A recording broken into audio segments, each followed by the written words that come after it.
Vamos a inclinar el rostro para pedir la dirección de Dios para el estudio de su palabra esta noche.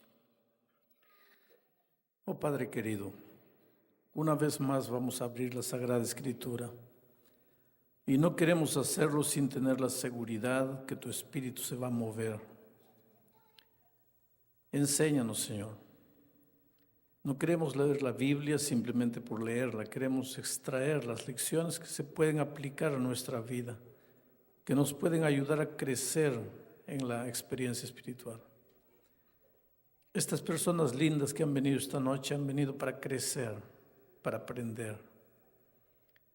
Y tú nunca dejaste a los hijos sinceros que vinieron a ti volver para casa vacíos.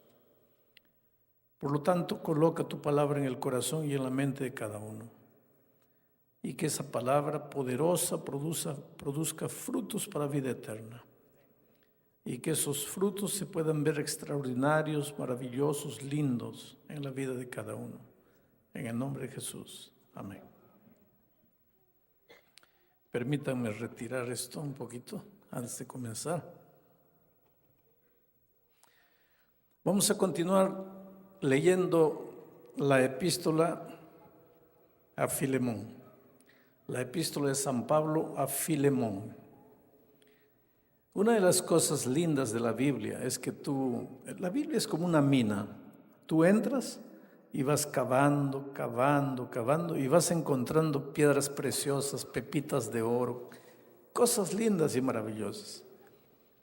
Si yo volviese a ser un pastor joven, me propondría predicar de Génesis 1:1 hasta Apocalipsis 22, el último versículo.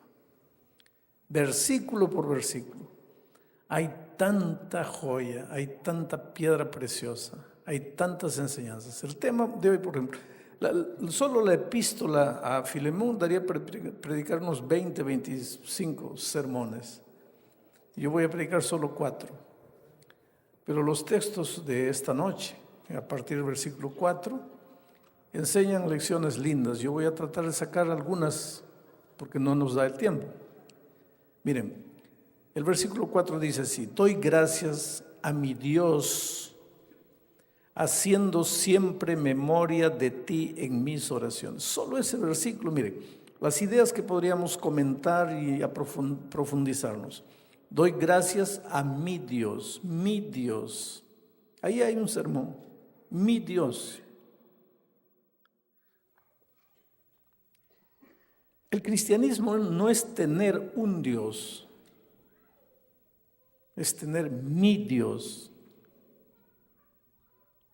La experiencia del otro no me sirve a mí, yo tengo que tener mi experiencia. La oración del otro puede ayudarme de alguna manera, pero yo tengo que tener mis milagros, yo tengo que ver las cosas lindas que Dios hace en mi vida. Esa experiencia, mi Dios, yo no voy a comentar mucho esto. Mi Dios. Ustedes saben que Dios no reconoce nietos, solo reconoce hijos. Si el padre de ustedes fue un hijo de Dios, naturalmente tú eres un nieto de Dios, porque eres hijo del Hijo de Dios. Pero si tú vas a la Biblia no vas a encontrar un versículo que diga nietecitos míos, queridos nietos, pero vas a encontrar muchas expresiones: hijitos míos, hijos amados, porque Dios no acepta nietos. Y si hay un joven, quiero decir una cosa: la experiencia de tu padre no te sirve. Tú tienes que tener tu propia experiencia. Tu Dios, mi Dios. Bueno, vamos a dejar. Doy gracias a mi Dios. Ahora mira, doy gracias a mi Dios haciendo siempre memoria de ti en mis oraciones. Doy gracias cuando oro. Hasta aquí en su oración Pablo no está pidiendo nada. Mejor dicho, en la oración que Pablo presenta aquí en la epístola a Filemón, no pide nada. Pablo pide a Filemón, pero a Dios no le pide nada. A Dios solo le agradece. Agradece. Agradece inclusive por la vida de Filemón. Nosotros tenemos una falsa idea de que la oración es para pedir. Y yo no digo que la oración no tenga que tener una petición. Claro que la oración tiene petición. Pero 90% de la oración debería ser gratitud. Reconocimiento de las cosas maravillosas que Dios ha hecho. El otro día alguien me dijo, pero pastor, Dios no hace nada maravilloso en mi vida, ¿de qué le voy a agradecer? Está todo mal, no tengo empleo, no tengo documento, no tengo salud, mi hogar destruido. Agradécele. Debemos agradecer a Dios inclusive porque las cosas no están saliendo como queremos. Debemos agradecer a Dios inclusive porque las cosas aparentemente nos están saliendo mal. Estoy viendo colportores por ahí, no sé, mi corazón me dicen que son colportores. Esos de corbata roja son colportores, ¿o no? Son diáconos, tienen cara de colportores. Cuando no te abren la puerta, agradece a Dios. ¿Tú serías capaz de recibir el diagnóstico del médico que dice que estás con cáncer y arrodillarte y agradecer a Dios? Difícil, ¿no es cierto? Pero ¿sabes por qué es eso? Porque estamos acostumbrados solo a pedir. Y la oración para nosotros es un instrumento de convencer a Dios para que haga lo que queremos. Pero oración no es eso. Porque Dios sabe lo que necesitas antes que pidas cualquier cosa. Entonces, si Él ya sabe lo que necesitas, ¿por qué tienes que orar? Es que tú no oras para convencerle a Dios de nada. Si alguien quiere hacerte el bien, es Dios. Si alguien quiere que tengas un buen empleo, si alguien quiere que tengas buena salud, si alguien quiere que tengas un hogar feliz, si tu hijo está aplicando para una gran empresa, si alguien quiere que tu hijo entre, es Dios, más que tú. Dios quiere lo mejor de lo mejor para ti. Entonces no creas que tú pasas la noche toda, Señor, que mi hijo entre a la empresa, que mi hijo entre, que mi hijo... Dios te va a contestar. Ese es el concepto que nosotros tenemos. Dios ya te contestó hace mucho tiempo. Dios quiere lo mejor de lo mejor para ti. Pero ¿y si no entra? Y si no entra es porque eso es lo mejor para ti y para tu hijo. Solo que es duro aceptar eso. Es duro aceptar eso. Yo tengo un hijo abogado y él estaba en el último año de Derecho.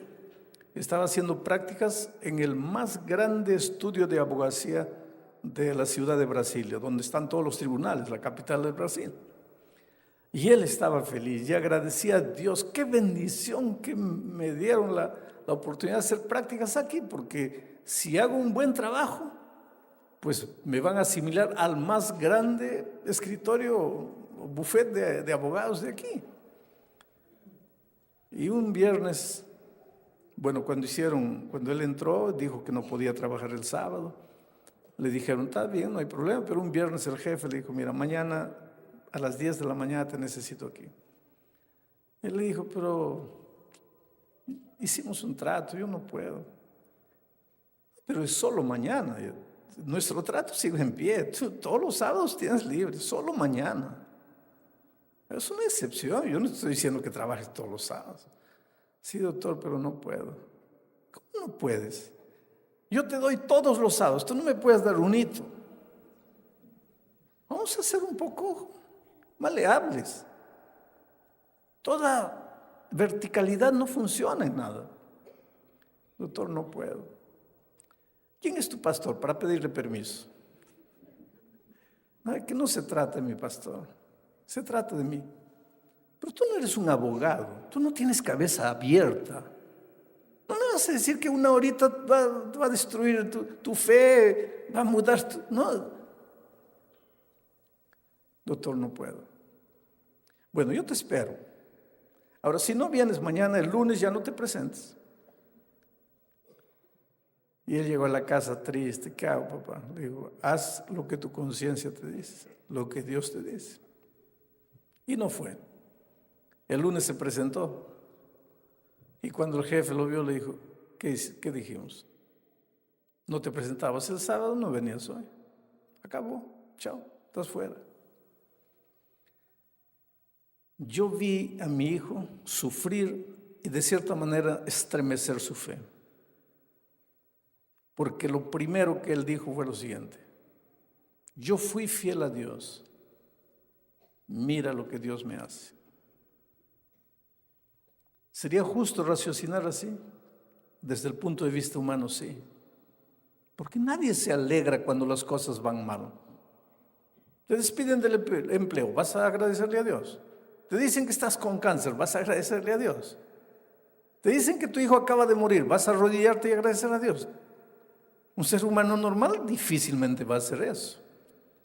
Pero difícilmente si no nos hemos acostumbrado a hacer de la oración agradecimiento.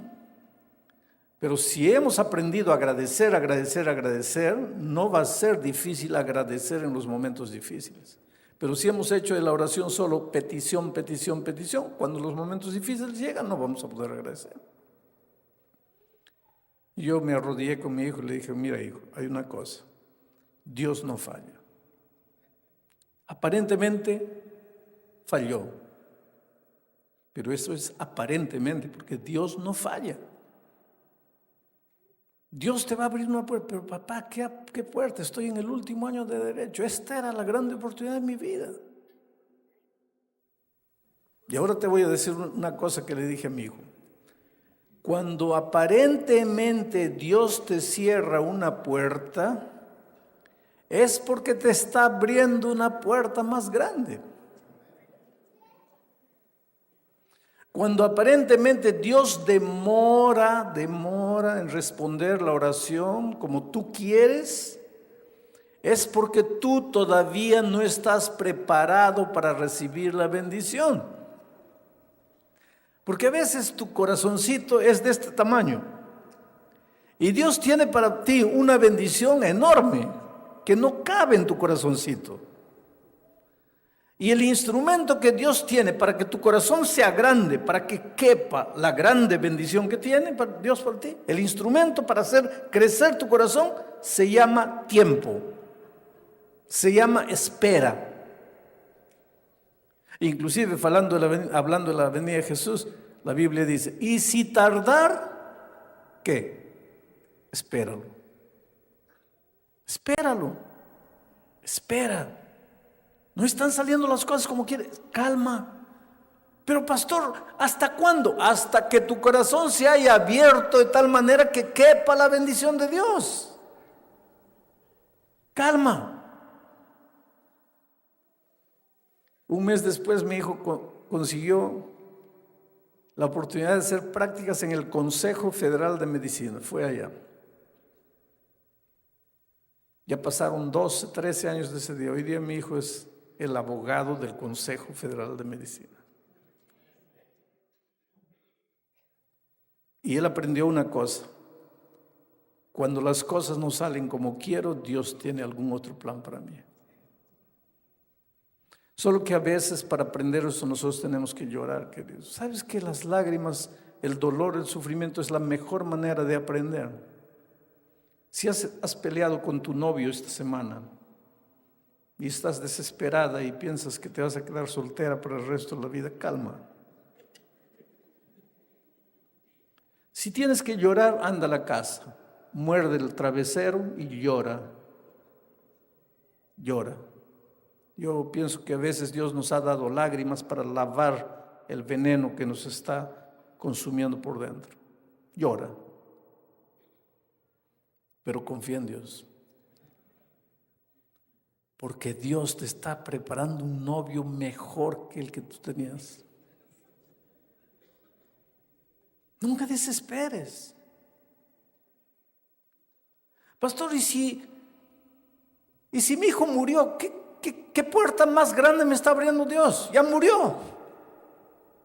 Querido, hay una cosa linda, mira. El mejor momento para un hijo de Dios morir es el momento cuando Dios en su sabiduría permite que muera. Voy a repetirlo. El mejor momento para que un hijo de Dios muera es el momento cuando Dios en su sabiduría permite que muera, aunque tú no lo entiendas. Y si quieres saber de eso, anda y ve la historia de Ezequías. Dios le dijo, prepárate porque vas a descansar. Y ahí pues vino el ser humano.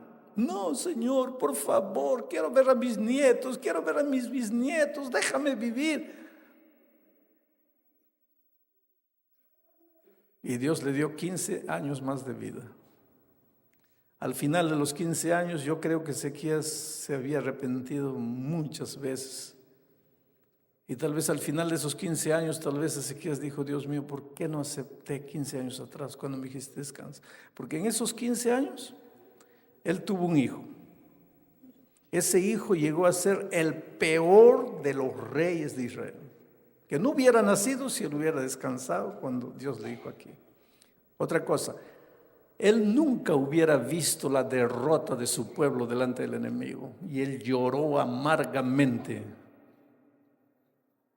Claro que no lo entendemos, claro que naturalmente todos queremos vivir, porque no nacimos para morir, queridos, nosotros nacimos para vivir, con vocación de vida, la vida palpita en cada célula nuestra.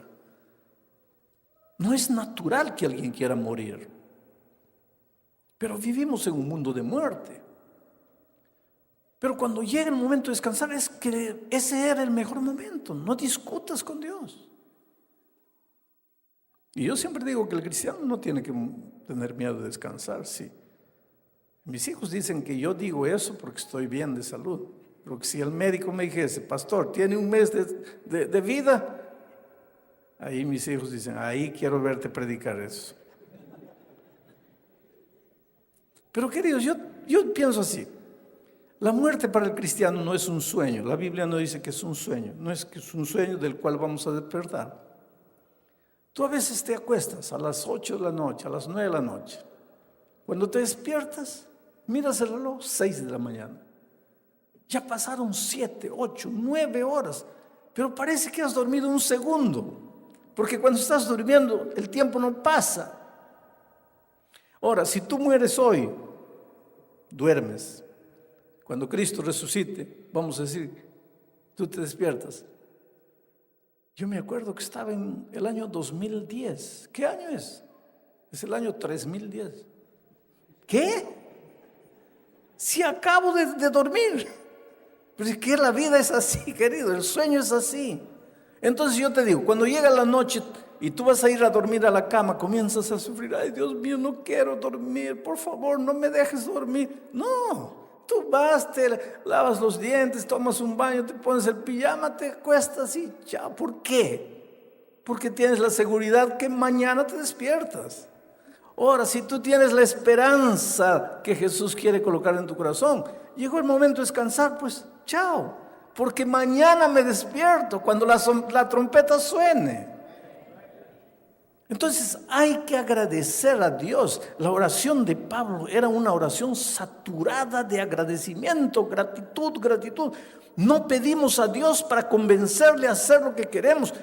Oramos a Dios para que la oración sirva de un vehículo de relación, de comunión. Lo importante de la oración no es lo que yo digo. Lo importante de la oración es la comunicación. Ya alguien puede estar preocupado con lo que estoy diciendo. Voy a repetir. La importancia de la oración no es lo que digo. La importancia de la oración es la comunión, la comunicación. Eso es como una pareja. En la noche está ahí el hombre aquí, el esposo aquí, la esposa aquí conversando. Hablan de tonterías. No hay nada de esencial. Pero lo importante no es lo que están diciendo, es la comunión. Es la comunión. Lo importante de la oración es la comunión. Agradece, agradece, agradece. Ahora hay otra cosa interesante en el aspecto de la oración aquí. Mira, dice, doy gracias a mi Dios, haciendo siempre memoria de ti. Está hablándole a Filemón. En mis oraciones, aquí Pablo está hablando de la oración intercesora, de la oración intercesora, de orar por otro. Ora por otro. Ahora te voy a explicar por qué es importante la oración intercesora. Porque hay gente que me dice así: pastor, vamos a decir que Homero, el buen Homero, el famoso Homero, y grande compañero mío, por eso hago bromas con él. Homero no quiere saber nada de Dios, vamos a decir, ¿no? Porque es un santo hombre de Dios. Pero vamos a decir que no quiere saber nada de Dios, no quiere saber nada de Dios. Y yo oro y oro y oro por él. Y él no quiere saber nada de Dios. Entonces viene alguien y me dice: pero ¿para qué pierdes el tiempo orando por él si él no quiere saber nada de Dios? Dios no va a obligar, no lo va a obligar a él. ¿Por qué? ¿Por qué oras si él no quiere saber nada? Ahora te voy a decir por qué oras. Es que hay un conflicto cósmico. El conflicto entre Cristo y Satanás, el conflicto entre el bien y el mal. Si Dios viene a trabajar en el corazón de Homero, él no quiere saber nada, no pide nada, y Dios viene a trabajar en el corazón de él. En el esquema, en el bosquejo del conflicto cósmico, el diablo agarra a Dios y le dice así: espera un poco, ¿dónde está la libertad que le diste a los seres humanos? ¿No los hiciste libre? Ahora, ¿él te está pidiendo que trabajes en su corazón? No. Entonces, ¿por qué lo molestas? Déjalo tranquilo. Y Dios se queda sin argumento, porque tiene razón. Si él es libre, Dios le ha dado libertad. ¿Cómo es que su espíritu va a estar trabajando con él si él no pide? Pero cuando yo oro por él y el espíritu viene a trabajar en el corazón de él, y el enemigo le dice: ¿por qué le estás molestando si él no pide? Mi oración intercesora le da un argumento a Dios. Porque Dios dice: está bien, yo no estoy atendiendo la oración de él porque él no está pidiendo nada. Yo estoy atendiendo la oración de él porque él está pidiendo. Entonces la oración intercesora le da un argumento a Dios para continuar trabajando en el corazón de las personas. Por eso ora por tu esposo. Pero pastor, ¿para qué? Ese hombre ya no está perdido, es 40 años, no quiere saber nada. Sigue orando. Yo cuando era pastor de iglesia, jovencito, tenía una hermana cuyo esposo era un ogro, literalmente. No quería saber nada, no quería ver a nadie. Había expulsado muchos pastores de casa. Y yo no me atreví a tocar la puerta, porque ya había expulsado a mis antecesores. Yo era un muchacho inexperiente. Hay muchas cosas que yo hice en la vida y de las cuales me arrepiento. Me arrepiento de no haber tocado la puerta, pero no toqué. Pero confortaba a la hermana y le decía: hermana, calma, sigue orando. Un día su esposo se va a convertir. Después pasaron los años, salí de esa iglesia, me fui a Brasil. Cada vez que volvía me encontraba con ella y le preguntaba: ¿y cómo va? No, pastor, nada. Pasaban 10 años. ¿Y ahí, hermana? No, nada. Un día de esos volví al Perú. Ella corrió a darme la noticia: pastor, mi esposo se bautizó. Le digo: ¿y cómo fue eso?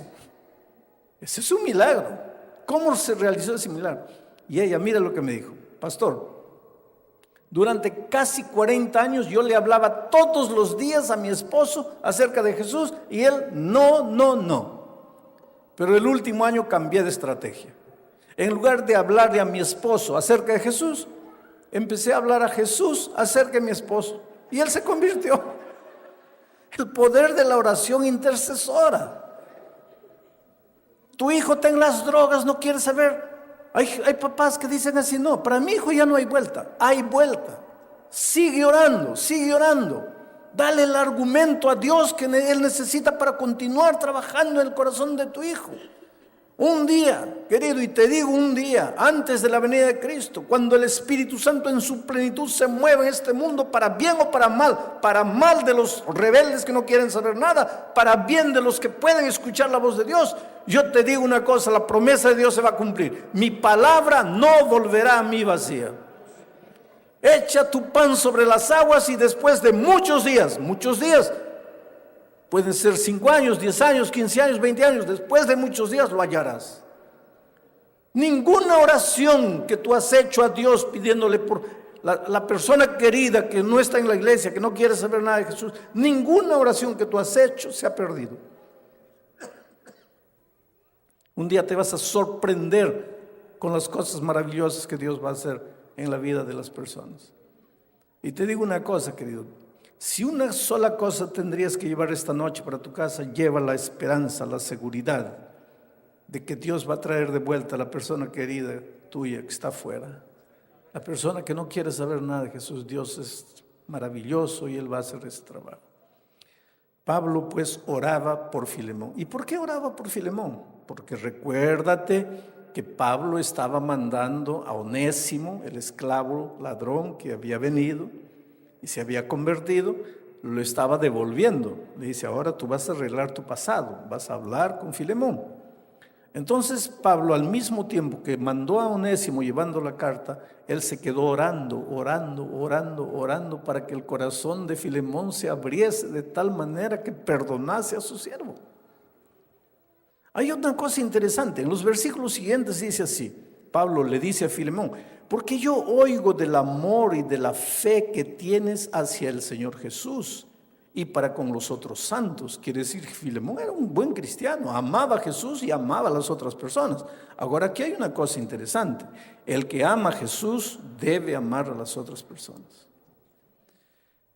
Pero hay personas que no son fáciles de ser amadas. Y seguramente tú conoces a algunos de ellos. Tú quisieras amarlos, pero no se dejan amar. Son difíciles. Hay personas que han nacido con un extraño don de no dejarse amar. Pero si tú dices que amas a Jesús, ¿qué es lo que Pablo dice? Por eso es que Pablo oraba por Filemón. Oro por ti, para que ese tu amor por Jesús se revele también por tus hermanos. Pero no solo por ellos, sino por este esclavo que te robó y está volviendo a ti. Porque es maravilloso amar al hermano. Es fácil amar al que te hace bien. Pero amar al vecino que te hace una bulla terrible ahí en el piso de encima. Orar al vecino cuyo perro viene y orina en tu puerta. Orar al vecino que tiene un loro que te despierta todos los días a las 5 de la mañana. Orar a la persona que habla mal de ti. Orar a la persona que no te saludó. Orar a la persona que un día tú estabas andando y él estaba hablando con otra persona, pero hablando mal de ti. Y después te sonríe.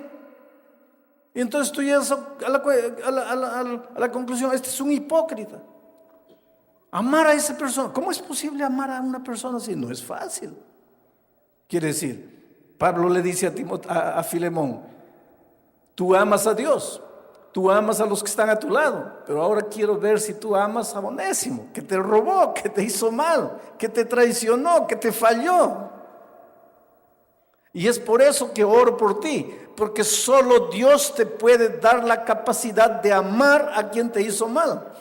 Y querido, te digo una cosa, tienes que perdonar y amar al que te hizo mal. Tienes que hacerlo. No porque te vas a perder si no lo haces. No mires la vida cristiana de esa manera. Pero tienes que amar y perdonar al que te hizo mal por un simple motivo. Porque si tú no eres capaz de perdonar, si tú guardas un poquito de resentimiento en tu corazón, un poquito de rencor en tu corazón, jamás vas a disfrutar de la vida en su plenitud. No vas a disfrutar. El dinero no te va a hacer feliz. La familia no te va a hacer feliz. El buen empleo no te va a hacer feliz. Compras una ropa, no la usas. Compras un zapato, no lo usas. Viajas, vuelves infeliz. Y te preguntas, ¿qué me falta? ¿Sabes lo que te falta? No te falta nada, te sobra. Y lo que te está sobrando es ese resentimiento que estás guardando en tu corazón. Tienes que amar y perdonar, porque es la única manera de disfrutar de la vida en su plenitud. Yo te pregunto, ¿tienes esta noche algún resentimiento por alguien? Esta noche antes de dormir voy a hacer como Pablo. Voy a orar por ti. Voy a interceder por ti. Claro, no conozco tu nombre, pero voy a interceder por ti. Y voy a decirle a Dios, Señor, si en esta noche, en el auditorio, había una persona que está guardando resentimiento, rencor contra alguien, dale la capacidad no solo de amarte a ti, no solo de amar al hermano bueno, sino de amar al que lo hirió, al que le falló, al que lo traicionó. ¿Para qué? Para que pueda disfrutar de lo que es felicidad. Hay mucha gente que no es feliz porque no tiene la capacidad de sacar la basura, porque el resentimiento es basura, y cargando basura no puedes disfrutar. ¿Cómo puedes disfrutar de un perfume maravilloso cargando basura? ¿Cómo puedes disfrutar del aroma de una comida linda cargando basura? Tienes que limpiarte de la basura. Ahora, solo Jesucristo lo puede hacer. Solo Jesucristo lo puede hacer. En el versículo 10, mira lo que Pablo dice. Y te ruego pues por mi hijo Onésimo, a quien engendré en mis prisiones. Y quiero terminar con este mensaje. Mi hijo Onésimo, a quien engendré en mis prisiones. Interesante, ¿cómo es la vida, querido? Porque nosotros imaginamos la vida de una manera, Dios la imagina para nosotros de otra manera. Y felicidad es aprender a vivir la vida no como la imaginamos, sino como Dios la imaginó. Hay gente que dice así, pastor, no es esta la vida que yo imaginé para mí. Pero ya te has preguntado si es esa la vida que Dios imaginó para ti. Yo no soy feliz porque esta no es la vida que yo quería.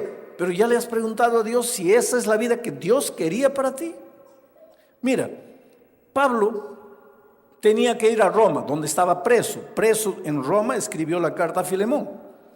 Quería ir a Roma y les prometió, les escribió una carta diciendo, voy a ir a Roma y de Roma ustedes me van a ayudar para ir a España. Mira los planes misioneros de Pablo. Entonces Pablo estaba en la región de Corinto. Dijo, estoy recogiendo ofrendas para los pobres de Jerusalén. Llevo a Jerusalén, entrego las ofrendas y viajo para Roma. Espérenme ahí. Entonces recogió las ofrendas en Corinto, fue para Jerusalén, entregó las ofrendas en Jerusalén y cuando estaba para partir para Roma, lo toman preso en Jerusalén y lo llevan a la cárcel de Cesarea, allá cerca de Jerusalén. Y él se queda preso 3 años, preso con acusaciones injustas, mentirosas. Pero él era ciudadano romano, entonces apeló al César. Y el César aceptó la apelación y le dijo, traigan a ese preso para ser juzgado aquí en Roma. Y 3 años después de estar preso, él va a Roma. Solo que en ese viaje, el barco naufragó en la isla de Malta. ¿Te acuerdas? Cuando le picó la serpiente y todo eso. Fue un viaje tumultuado. Y finalmente llega a Roma. Solo que en sus planes originales, Pablo debería llegar a Roma libre, feliz, bien alimentado, con buena salud. Debería llegar a la plaza pública y hacer una campaña de evangelismo. Todo lindo. Pero Dios lo hace llegar a Roma, pero de una manera completamente diferente de lo que él imaginó. Lo hace llegar preso. Ahora, si libre ya sería difícil la predicación del evangelio en Roma, preso entonces ya no haría nada. Pero si tú vas al libro de Tesalonicenses, vas a ver que Pablo dice ahí que justamente por causa de sus prisiones, gente que no se hubiera convertido de otra manera, se convirtió. Por causa de tu dolor, gente que no se hubiera convertido de otra manera, se convertirá. Yo no sé si tú te enteraste de lo que sucedió con un misionero brasileño en la isla de Palau. Lo asesinaron. Mataron a él, mataron a la esposa, mataron al hijo. Una tragedia. Muchacho lindo.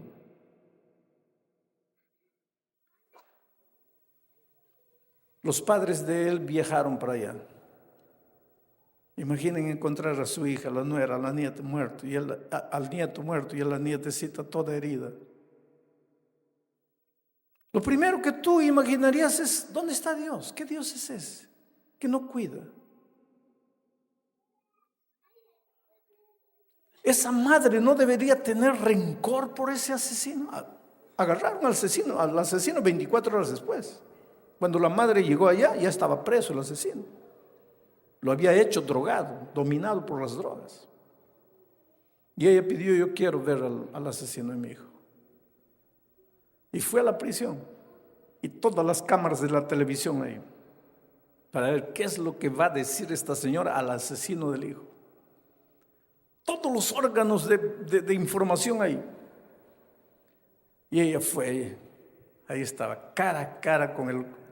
¿Cómo estarías tú? ¿Qué sentirías delante del que mató a tu hijo? ¿Qué le dirías? Y esa señora miró al hombre y le dice: mira, tú no sabes el dolor que me has causado. Tú no sabes el dolor que has traído a nuestra familia. Tú has acabado con lo más precioso que tenía. Pero yo vine para decirte que te perdono y que Dios tenga piedad de ti. Aquello fue tan impresionante porque la televisión estaba, los órganos de información estaban. Aquello fue tan impresionante. El pobre misionero ahí, en 2 años de ministerio que tenía, no había hecho mucha cosa. Duro el evangelismo.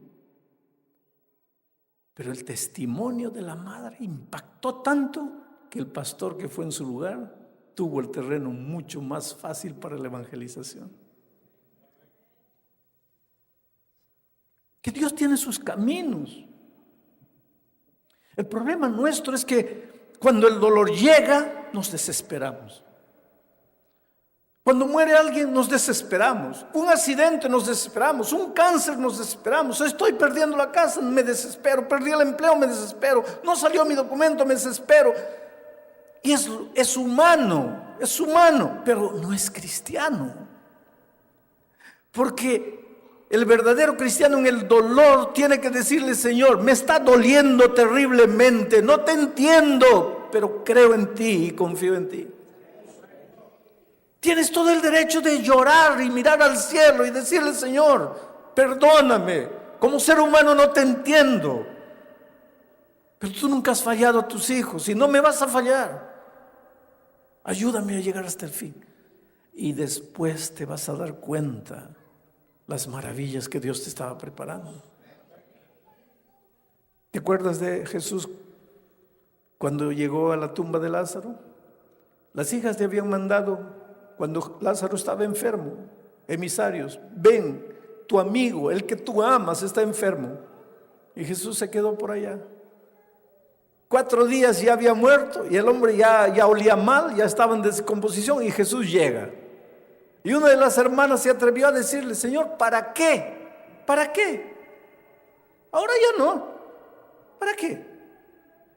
Cuando estaba enfermo te suplicamos, te imploramos, lloramos, te mandamos emisarios, no viniste. Ahora, ¿para qué? ¿Para qué? ¿Sabes por qué Jesús demoró? ¿Sabes por qué Lázaro murió? ¿Sabes por qué aparentemente Jesús no le hizo caso a ellas? Porque lo que ellas estaban pidiendo era poquito. ¿Sabes lo que ellas pedían? Una curación. Pero Jesús estaba preparando para ellas, ¿qué cosa?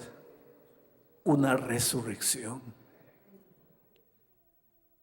Oh, querido, ¿no quisieras decirle esta noche: Señor, yo quiero creer en ti?